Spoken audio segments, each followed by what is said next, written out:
AGamer here, and Season 5 just started, and you know what that means. That's right, another build from me. Don't touch mine.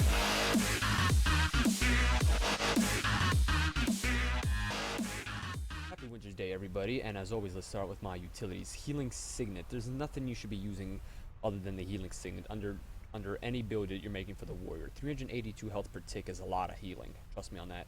Signet of Might. I like the fact that I have 180 power just for having this, but the reason why I use this is that once I pop it off, my attacks become unblockable. For classes that can have some sort of blocking ability or some sort of shielding, especially Guardians, whenever Guardians are low, they tend to pop some sort of block. I basically pop my Signet of Might, I kill shot them, or just burst them down for that little extra health they have. They don't expect it, and they just don't know what to do.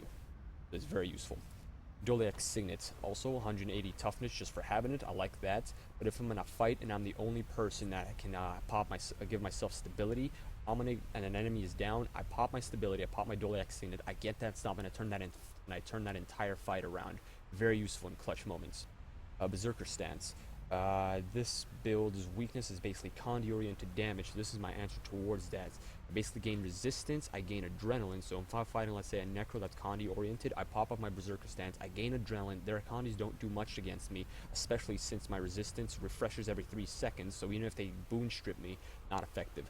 I burst them down, I remove my Condis, and it's not even affecting me. So this is my answer towards Condi pressure.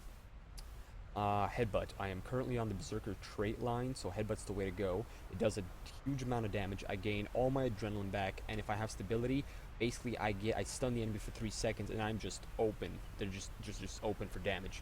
Anyway, those are my utilities. Let's move on to my equipment. Alright, let's take a look at my equipment. The rifle, and those of you that usually follow my builds, I usually run Greatsword. However, I've switched that out for the Mace and Shield. On the sigils for my rifle, I use the Sigil of Force. I'm a rifle warrior. Rifle is my favorite weapon, so I tend to stay with the rifle most often in combat. So I just like that little extra damage. I just like having it. Sigil of Generosity. This is just me being more on the safe side with Condis. Since the build's weakness is Condis, I just prefer to have another option of just trying to get rid of Condis. This is the best option, since not only do I get rid of a Condi, I actually transfer it to my enemy. On the Mace and Shield, Sigil of Bleaching, just a little bit more healing just every time I switch. Just a nice little effect, I like it. 10% extra damage versus stuns enemies, Sigil of Impact. With my shield, I tend to stun enemies a lot, so I prefer to have this just for that little extra more damage. And then going on into my Rune of Strength, I basically like this for the 5% extra damage while under the effects of Might. I tend to have Might basically almost all the time, so I'm constantly doing extra damage on top of that, as well as, look at that, every time I get struck, I have a 25% chance of even getting Might, so basically, I constantly have Might, so 5% extra damage, very nice. The Night Amulet, I don't really need Vitality if I have Toughness, and then Power and Precision is basically all I need to output tons of damage. So I like the fact that I have 1200 Toughness, and I like the fact that I have Power and Precision. I mean, look at that, 50% basically to crit. That's very effective. That is my equipment. Let's take a look at my trait line. Alright, my trait line. So Defense, Discipline, and Berserker. On my defense line, I am using the Shield Master. Basically, every time I block an attack, I gain Might, so very effective from my Rune, as well as very effective against Rangers, since they tend to just range it down with their bow and arrow. So, you know, very effective. Armored Attack. Most people use Defy Pain, but I just don't see that as very effective in combat. It's extremely unpredictable. You don't really know when it's going to be popped off, as well as a 60-second cooldown. I just don't find it really useful.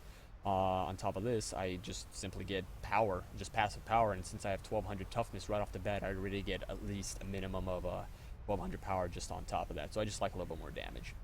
Lens and Iron, this is my second answer towards Condi removal. Basically, every bar I spend in my burst, I remove one Condi. Very effective. On my discipline line, I am using the rifle, so obviously the crack shot's going to be the most useful here. I gain a little bit more adrenaline, as well as my attacks, the recharge on them are reduced by 20%. Very useful. Brawler's Recovery, this is just basically me being a little bit more on the safe side of Condi removal. You can technically change this out to Destruction of the Empower for a little bit more damage, but I find that Brawler's Recovery, removing just that one extra Condi whenever I switch weapons, is just has saved me several times, so I tend to use that. Burst Mastery, I like the little extra damage, 7%. But also, if I have 3 bars full and I use my burst, bam, another bar is already used back. So I can automatically remove 4 Condis if I'm getting pressure with Condi. So very useful on that. Berserker. I'm using Smash Brawler basically because, yeah, the recharge 33% is very useful. There's nothing else here that's really effective in this build. Dead or Alive, this actually has saved me several times. When I'm about to get downed, I go into Berserk, they kill me, but I gain 5k back, and they basically either finish off the enemy or just run away, or get my backup comes in. So this has saved my life several times. Eternal Champion, I use this mainly because of the stability. If my Dual X Signet is on cooldown, I go into Berserk mode, I gain stability, and I get a stomp if there is one. So this has gotten me kills several times. You can change this out to Bloody Roar, but I find stability is a little bit more effective in combat rather than a little bit more extra damage. So that is my build, and also if you want to see its effectiveness in combat, I'm going to show you a little combat video here. So with that said, enjoy.